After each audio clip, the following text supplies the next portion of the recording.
perhaps all know that Government of India has passed three major laws which have changed significantly the legislative framework which governs agricultural production and marketing systems. And this, both the manner in which these laws were brought about and what these laws contain, has resulted in a huge discontent and an incredible, unprecedented peasant resistance. Uh, as we speak, I mean, thousands and thousands of farmers in their tractors and trolleys are protesting on the borders of Delhi because they've been prevented for about over a month now to from entering into the capital, and they have been peacefully protesting at about six different border points of Delhi.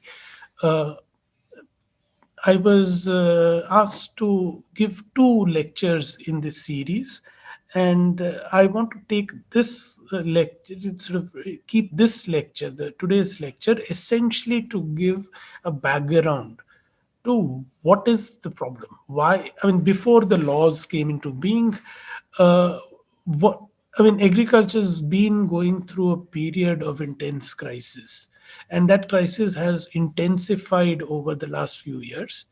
Uh, I wanted to. I think it's important to understand the background to this crisis and what are the causes for this and what is the nature of this crisis. To understand how, I mean, these laws that are being protested have are essentially another nail in the coffin, one more attack on the peasantry. But and that is what has resulted in this the scale at which the protests have happened. uh, and therefore, to really understand what's going on, it's important to have a sense of that background, and that's what I want to really focus on today. uh, you see, very quickly, since the 1970s, when India had green revolution, uh, the country put in place a system of providing institutional support to agriculture, which rested on actually a series of different forms of support. This included public system of research and extension, for example, agricultural research and extension being organized through the system, through the ICR system, through the agricultural extension departments of the state governments. You have a whole system whereby new technology is developed and taken to farmers through the systems of state. So public institutions developed agricultural new seed varieties and new farming techniques, new methods of farming, and these were taken to farmers by the extension departments of state governments. Then you had uh, investments in basic infrastructure that included setting up of irrigation, land improvement, uh, rural electrification, and a whole range of things, flood control, a whole range of things where large scale investment needed to be made, and that again is something that was kept for the state, for the governments to do. The third thing was and investments in agricultural markets, on which we will have more to say maybe in the second lecture. The third thing was to provide subsidies for agriculture, uh, to keep the agricultural costs low. So you subsidized fertilizers, you provided free seeds, seeds produced by the agricultural universities, krishi vigyan kendras, and so on. The state producing you know good varieties of seeds and distributing them to farmers, and subsidizing electricity, subsidized diesel, a whole range of inputs that were subsidized for agriculture, uh, so that cost of production in agriculture remains low.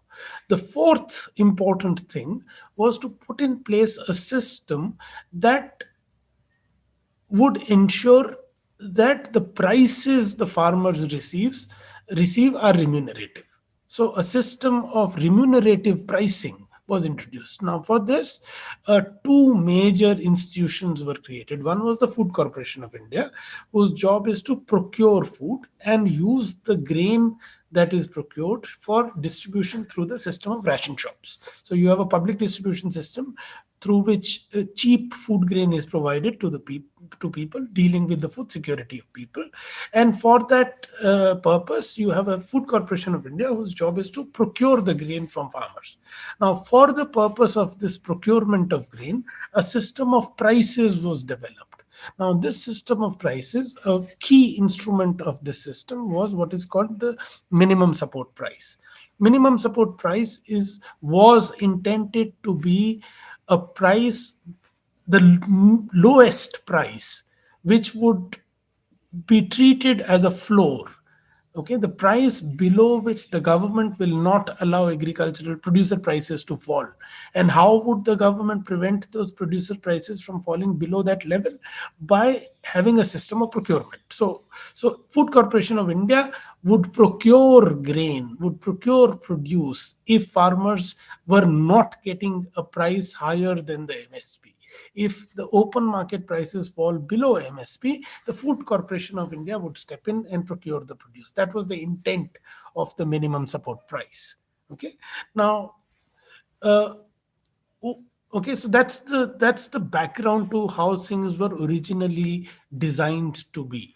And then comes the period of 1991, when India adopts the policies of liberalization and globalization, and slowly, those policies penetrate in the arena of agriculture. In fact, not even slowly. In fact, one of the earliest attacks, when liberalization policies were started, the demands to cut down on food subsidies, to cut down on fertilizer subsidies, were among the most vociferous demands that were made by people who were arguing for liberalization of agricultural economy, of India's economy. So liberalization of agriculture, and in particular cutting down subsidies, became a major attack from those who were arguing for liberalization of India's economy.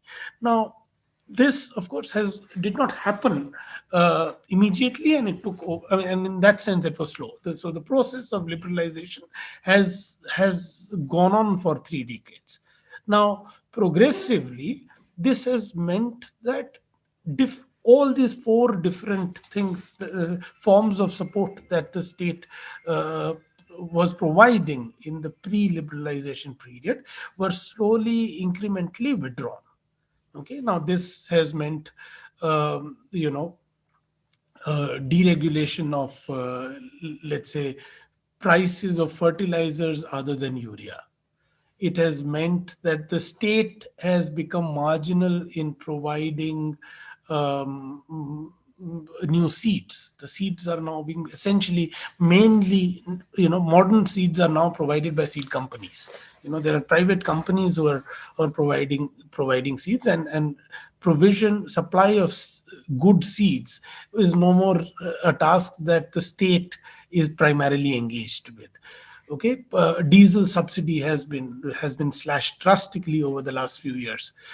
Agricultural research, there is much less research coming out of ICR system. The ICR system has been starved of funds, and you are increasingly dependent on new technologies being developed by private agribusiness corporations. So you have the Monsantos and Cargills and Bayers and so on, who are essentially developing both new seeds and new pesticides and new herbicides and all of that. New technology is being developed in the private domain and is being provided through the private sector.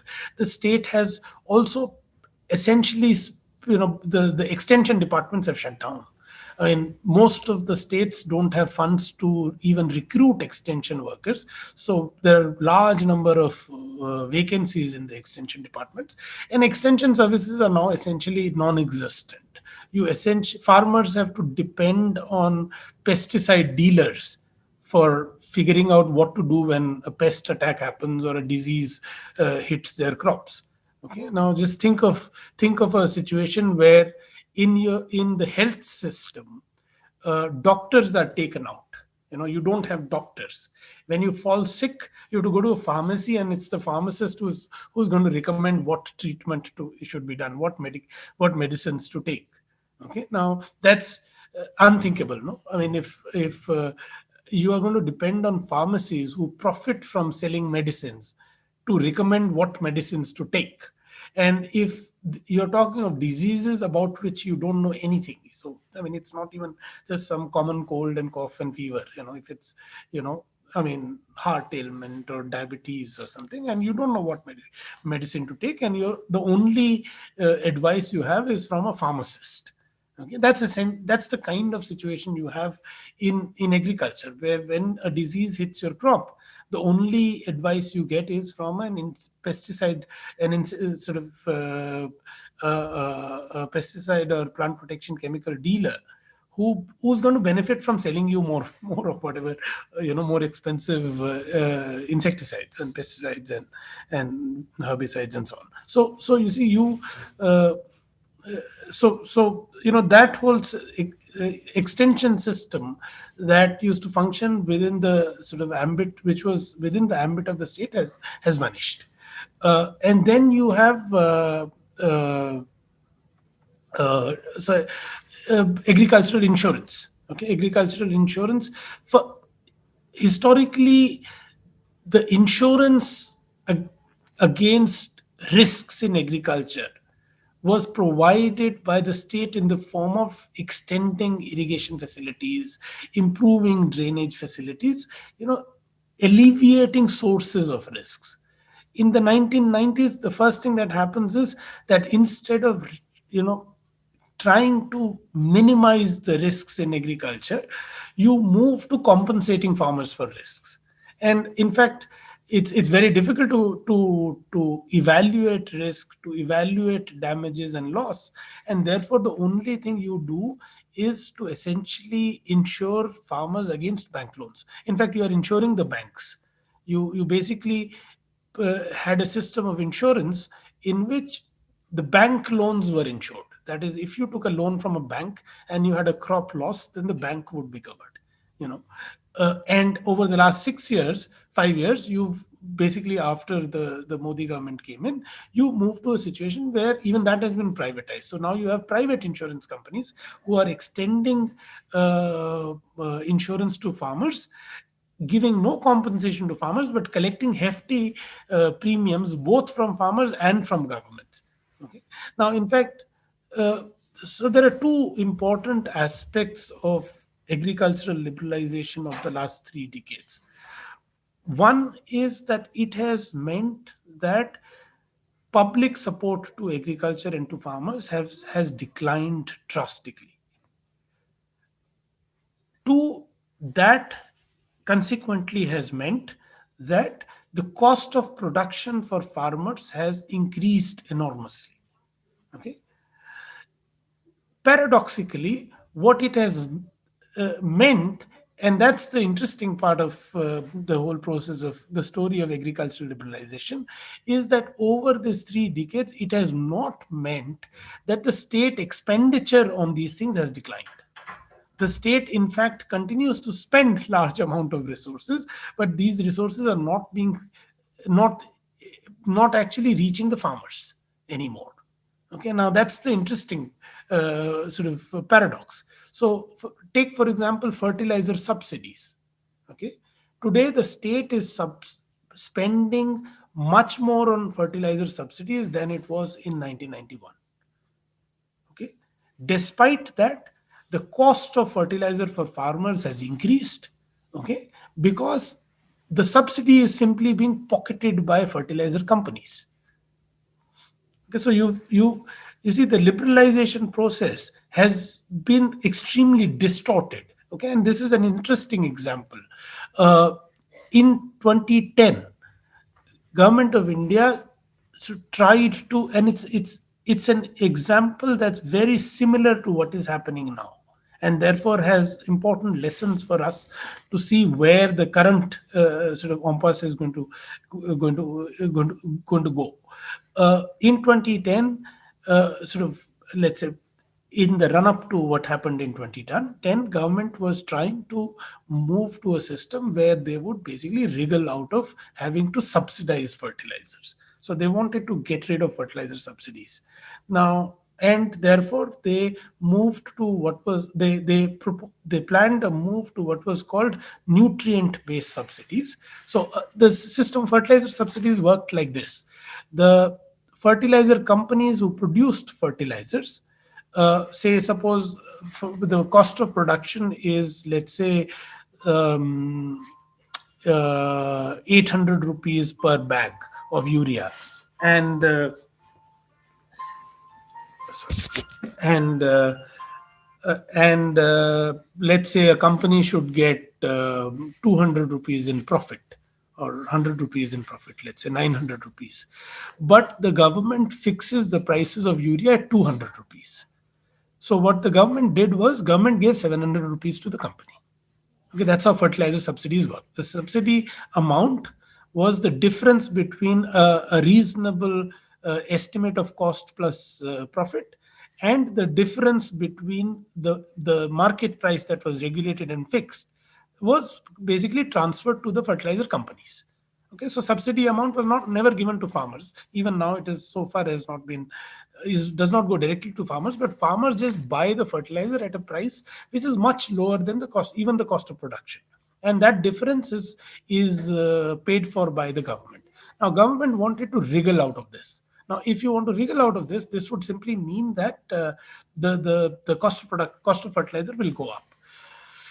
Now, the idea was to use this also to bring a balance in subsidies. So, India has had this problem that urea was over subsidized while other fertilizers had carried less subsidy. So, there's overuse of urea.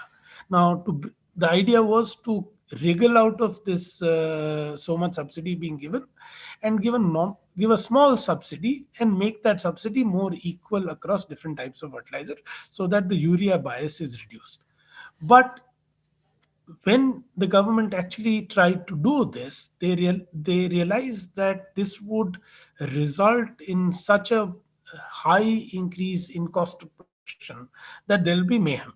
And as it is, India had an deep agrarian crisis for about 2 decades, and if you now do this, there's going to be a bigger crisis. So while they were going to implement it, they decide to do this for all fertilizers except urea. Okay, which means, so they do two things. They bring all fertilizers other than urea into the new scheme called the nutrient based subsidy scheme. And in this scheme, they do two things. One, they tell the companies that they can price fertilizers as they want. So the government is no more going to regulate the price. So if a bag of DAP, they want to price it at 1400 rupees a bag, 1500 rupees a bag, they can do so. So essentially, what happens is that for everything other than urea, the prices of fertilizer shoot up to the same levels as the international prices, which is cost of production plus a fairly hefty profit. Okay, India also starts importing large amounts of fertilizer because now the pricing is deregulated. Along with this, government says, but nevertheless, we will still give you a certain amount of subsidy. So India still gives a subsidy to producers and importers of DAP and superphosphate and potash, while they actually are charging the farmers the full price. Okay, so the price is no more subsidized, but state nevertheless gives subsidy to companies. So companies are simply pocketing the fertilizer subsidy. Okay. On the other hand, What happens to farmers is that farmers find that DAP is now just way too expensive, superphosphate is way too expensive, potash is way too expensive. So they simply cut down on use of those fertilizers even more than before, and in fact shift to using even greater amounts of urea. So you already had a urea bias and you worsen that urea bias. On top of that, farmers end up spending more for the fertilizers. Fertilizer companies now pocket large amount of the subsidy, and the government expenditure on fertilizer subsidy actually goes up because now more urea is being used where fertilizer subsidy is substantial, and you are giving subsidy for these deregulated fertilizers where the prices are high and the subsidy is being provided. Okay, so you have a situation where the state is trying to wriggle out of providing relief to farmers, but realizes that the problem of farmer suicides and distress is so grave that if you pull out support, you will have a problem. So you actually create a new system which is completely distorted. It's ecologically damaging, it is terrible for actually agricultural productivity, and it causes farmers to spend more and for the government to spend more. So it's wrong from all sides. Okay, now that kind of thing has meant that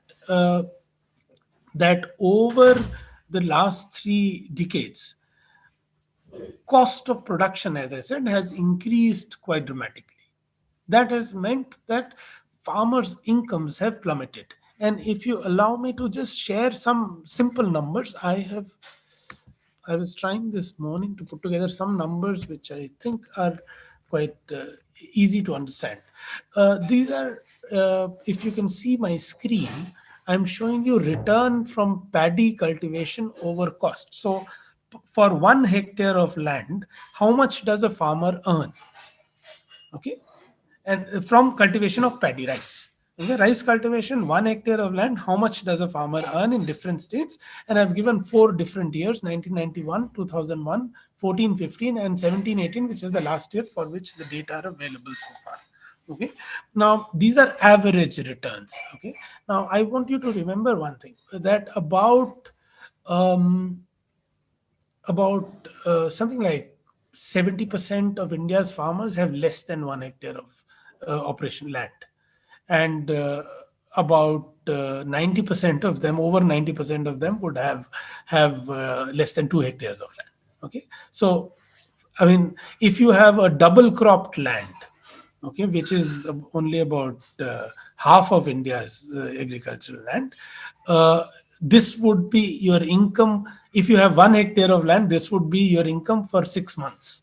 Okay, now uh, this cost C2 is the total cost. Okay, I mean, accounting of costs in agriculture is quite complex because farmers use their own labor, they use their own land, they use their own capital. So accounting for that capital is difficult. But let's not get into that. Just understand that this is a return that farmers getting over the total cost, which includes the value for their labor, their land, and their capital, as well as all the inputs that they have to buy from the market.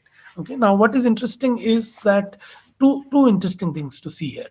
One is that you have a whole set of states where even for rice, okay, which is one of the two crops where state procurement is quite important. About 30% of rice is bought by government at MSP. Okay, but you have some states where consistently rice incomes from rice are negative. Farmers are incurring losses in rice cultivation. Okay, even in other states. Okay, I mean, barring Punjab and Haryana, where practically all the crop is now bought by the state. Okay, I mean, the incomes are meager. I mean, you get 25 rupees from 1 hectare after struggling for 6 months. Okay, 930 rupees. Okay, this is all prices, 17, 18 prices. So at 17, 18 prices, after working for 6 months on land, your profit is 930 rupees.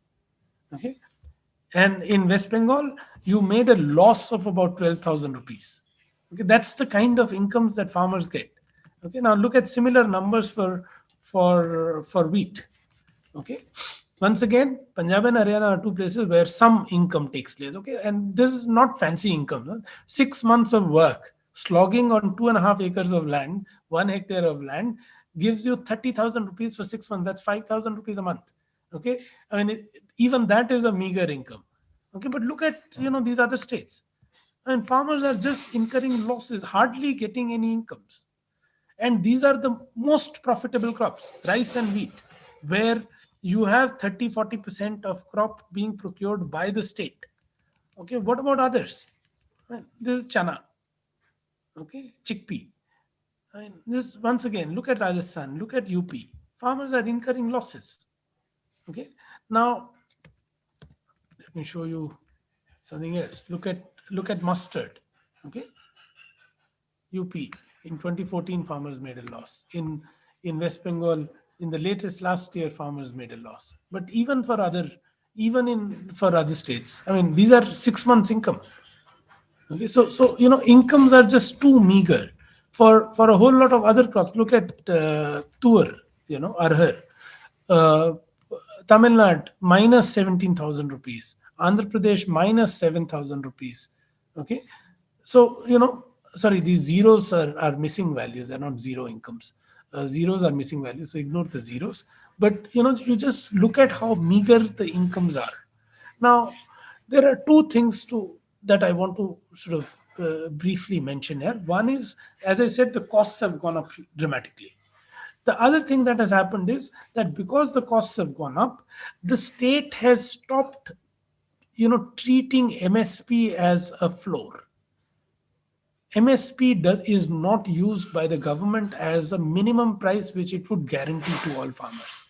Again, which is what in fact the farmers have been demanding. This is one of the demands of the farmers. Make MSP a statutory guaranteed price. Okay, but the point is that the government does not do it anymore. Government announces MSP for 23 crops, but it essentially procures only rice and wheat. And rice and wheat are also procured only in a few states. Wheat is 90% of wheat is procured in just 4 states. Other states have no procurement even of wheat. Rice is procured in 8 or 9 states, but I mean total procurement is only about 30% of rice. Now, in reality, what has happened is that because the costs was going up and government announces the MSP keeping in view the cost, cost plus a certain amount of return, the MSP has been going up. Okay, because the government announces a minimum support price, that MSP is high, but in reality, in the open market, the prices are much lower. Farmers don't get MSP. Okay, and that's true for practically all crops now. Because of this high cost, the MSP has gone up, but that MSP is just a notional thing. Government just announces an MSP. It does not procure, it does not do anything that would guarantee that price to farmers. Okay, as a result, what is happening is that farmers are selling the produce at a significantly lower price. I mean, for maize, for example, the prices in the last couple of years have been like 40% below the MSP. So there's a huge gap in the prices that are prevailing in the market, which are much lower than the MSP, and the government is not doing anything to make MSP a minimum support price. No, it's no more a support price. It's not a price which farmers get.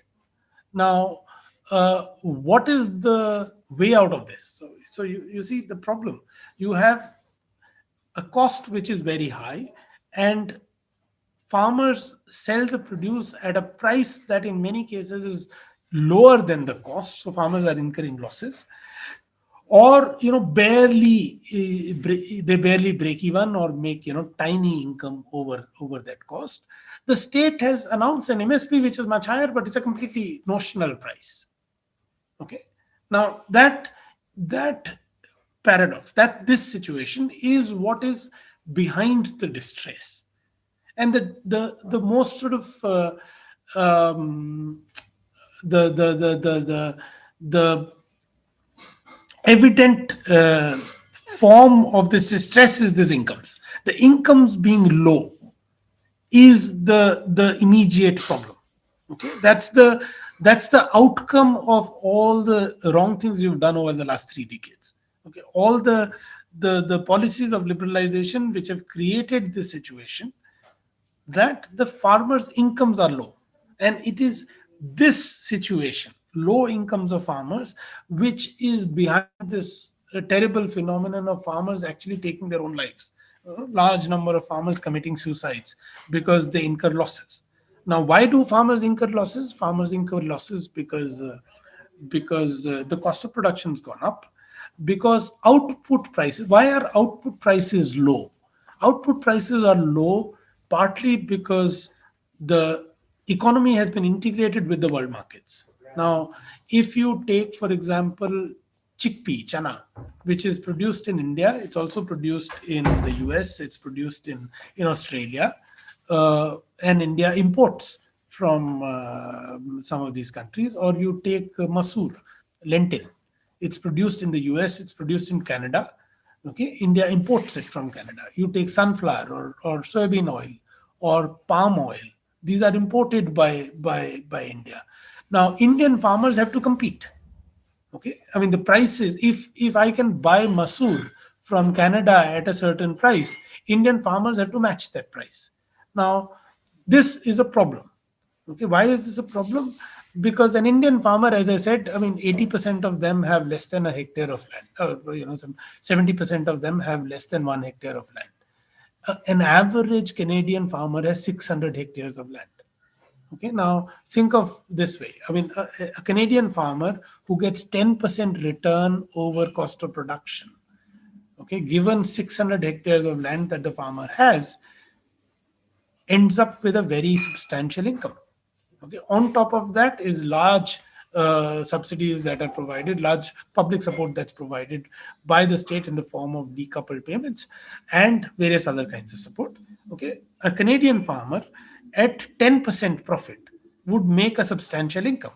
On the other hand, an Indian farmer, given that the farmer has only 1 hectare of land, at 10% profit would starve. Okay, the absolute income that would accrue to the farmer if the profit margin was just 10% over cost of production would be a starvation income. The farmer will starve because the population pressure on land is much higher, so the land holding sizes are much smaller. Okay, so there is, because of that, if Indian farmer has to compete in price with a Canadian farmer, okay, it will push the Indian prices to a price that would result in starvation for farmers.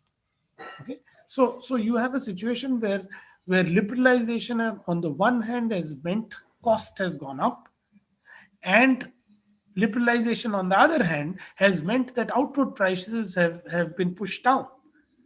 Okay, and that's what has squeezed the farmers and created the situation for income. There are also other issues. I mean, problem of state not expanding its public distribution system. It used to be a universal public distribution system. It's been turned into a targeted public distribution system, which means that state could actually procure much more produce and distribute it among the population, which is it is not doing anymore, which has also again put a downward pressure on output prices. Okay, so all of that has resulted in a situation where farmers' incomes have plummeted, and that is the most important cause, both for farmers' distress, reflecting in various forms, the worst of which is suicides by farmers, as well as this sort of huge discontent and distress that you see on the street today. So you see, so the point is that this situation has meant, the I mean this problem of distress because of low incomes is the main point that I would like people to understand as being the immediate cause of distress.